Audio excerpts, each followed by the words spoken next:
Pessoal, tudo bem? Nesse vídeo eu vou estar trabalhando com vocês um recurso chamado de Object Style, tá? Muito semelhante com o que nós já vimos no Paragraph Style e no Character Style. Ele vai ser um recurso que vai guardar configurações para a gente, onde vai nos facilitar em estar reaplicando ela em outros objetos.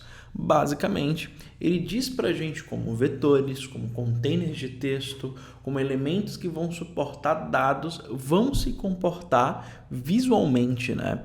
Então, a linha de produção dele é muito semelhante com o que nós já vimos.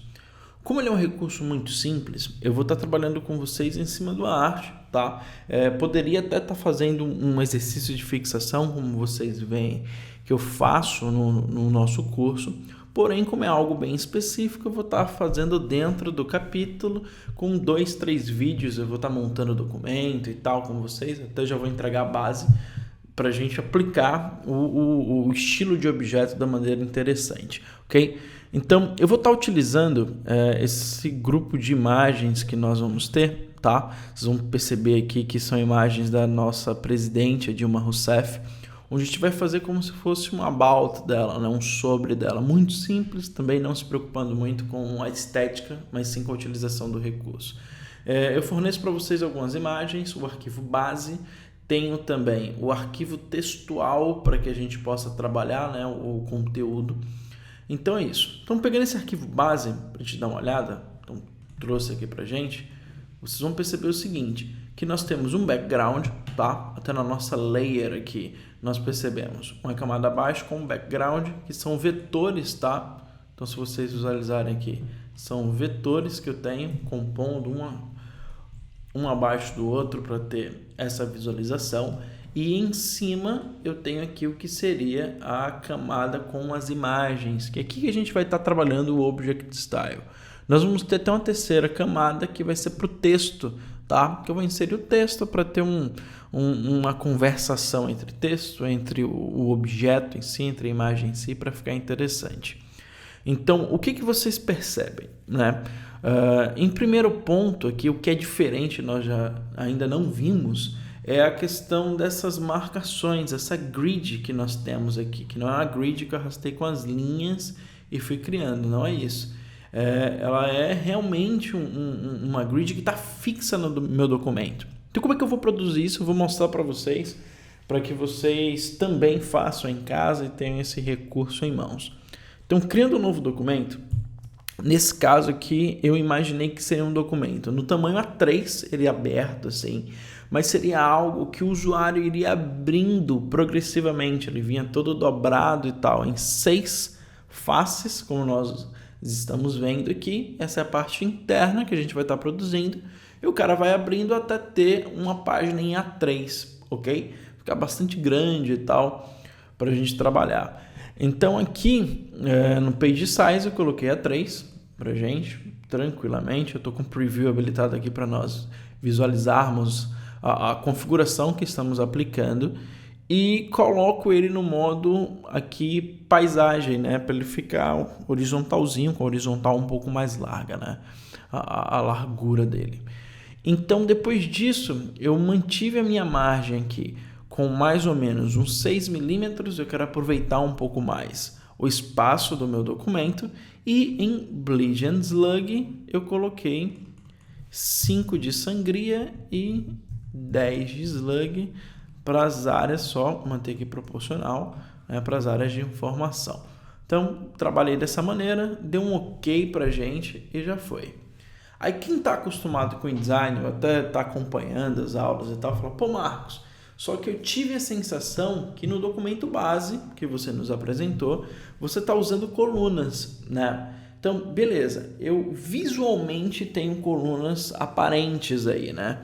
Eu consigo perceber que eu tenho aqui 1, 2, 3 colunas, e poderia muito bem, no momento que eu estivesse criando o meu documento, vamos vir aqui em Layout, eu habilitar as colunas, né? Então, vim aqui, ó, Merging Columns, e falar, pô, eu quero trabalhar com 3 colunas, tranquilamente, e não quero ter guilter, eu quero que elas fiquem próximas 100%, né? Elas ficam bem rentes aí para que a gente possa trabalhar.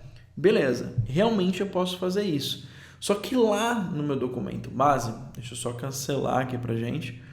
Então lá no documento base, eu percebo que eu tenho essas colunas, mas eu também tenho uma divisão aqui na horizontal. Então, dependendo do que você queira fazer, se é um documento muito grande, com várias divisões, fica incômodo você fazer a separação por colunas e depois vir puxando guia a guia para estar organizando a separação dele. Então, isso, às vezes, é incômodo para o usuário e, às vezes, o usuário realmente não quer fazer isso, não é a linha de produção dele. Então, o que nós vamos fazer? Então, vindo no menu View, nós temos a opção aqui Grids and Guides, certo? Onde nós vamos habilitar aqui a opção de estar trabalhando com a visualização da grid do documento, que é o Show Document Grid. Trabalhando com esse recurso habilitado, vocês vão perceber que, por padrão, o InDesign te mostra uma grade de criação seguindo, né, os padrões do próprio software que vão ajudar o usuário a estar posicionando os elementos. Esse método, essa visualização que nós estamos tendo agora, ela é bastante útil ao trabalhar, por exemplo, com a opção aqui do Snap to Document Grid, onde todo elemento que você venha criar, né, ele vai ter um encaixe melhor aqui para gente no posicionamento da grid. Você percebe que ao movimentar, ele dá uma pequena quicada, né, uma conexãozinha, vamos dizer assim, na grade que nós temos. Então, dependendo da situação, isso é bastante útil. Só que no nosso caso, eu quero ter essa grid trabalhando com essa visualização, com esses 6 blocos aqui agora. Então, como é que eu vou estar fazendo isso? Vindo aqui, né, no InDesign, na opção do InDesign, eu vou estar trabalhando com as preferências. Onde em preferências, eu vou estar utilizando aqui a opção Grids, certo? Para quem está com Windows, só recapitulando, você tem esse mesmo recurso no menu Edit e logo abaixo você tem lá Preference para você trabalhar. Então, aqui nas minhas preferências e na opção de Grid, eu vou estar configurando aqui essa opção chamada de Document Grid. Então, primeiro, eu quero visualizar ela de uma maneira um pouco mais ascendente. Então, já vou vir aqui e vou trabalhar com Green para ficar fácil para mim. Então, habilitei Green e já foi. Eu percebo também que todo bloco que eu tenho, vamos só visualizar aqui do lado. Então, eu tenho esse bloco aqui agora que foi gerado, tá? Esse bloco, dentro dele, eu tenho vamos aproximar aqui para a gente, eu tenho 1, 2, 3, 4, 5, 6, 7, 8 subdivisões, o que fica visível aqui nas nossas configurações, tá? 8 subdivisões para os blocos em horizontal e 8 subdivisões também para os blocos em vertical. Fora que esses blocos que são gerados, eles estão sendo gerados a partir da distância de 25,4 milímetros, o que para mim, nesse caso, não é útil. Então, o que eu vou fazer? Eu já vou falar aqui que eu quero que ele tenha uma única subdivisão, tá? Então, vou deixar aqui dessa forma, deu um OK. Eu já tenho essa estrutura, basicamente, ele não se subdividiu. E para eu ter aquela organização por 3 aqui na horizontal e por 2, é somente eu vir na largura do meu documento. Por exemplo, meu documento de largura tem 420. Então, eu vou estar dividindo ele aqui, 420 dividido por 3, ele vai dar 140, certo? Então, no caso, eu vou novamente nas minhas preferências, Grids, e falo, ó, cara, eu quero que na horizontal você gere um quadro a partir de 140 milímetros. Então, ó, você já percebe que ele colonizou aqui pra gente nessa separação perfeitamente. E aí, quando eu for trabalhar com o outro, no caso, só vai ser uma divisão por 2. Então, vai ser aqui, ó, 297 dividido por 2. Então, nós temos, ó, 148,5. E aí, é a mesma coisa. Venho aqui, Grids, 148,5. Aí, perfeito, e eu já tenho essa separação. Então isso já ajuda muito o usuário a trabalhar, dependendo da situação, cara. Isso vai ser um adianto para vocês, pois você já tem noção mais ou menos de cada posicionamento que o objeto pode ter, principalmente quando é uma arte que envolve dobras horizontais, verticais e tal.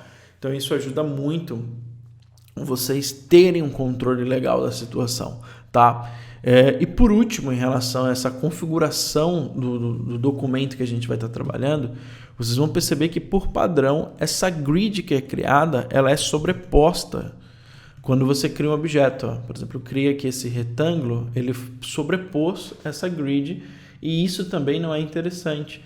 Então, lá nas preferências, novamente, então eu vim aqui nas preferências, tem a opção de grid, eu posso desabilitar essa opção chamada aqui de grids in back, ou seja, eu não quero que minha grid fique por trás do elemento, eu quero que ela sempre sobreponha os objetos que venham a existir, beleza? Então, muito tranquilo em relação à base em si, são vetores trabalhados, vocês podem modelar eles em relação ao uso da Direct Selection, então veio aqui, vai modelando eles e ajustando da forma que te interessa ou mais próximo do que nós temos aqui. E é isso aí, beleza? Então, um abraço para vocês e até o próximo vídeo. Onde a gente vai estar trabalhando, configurando os estilos de objeto.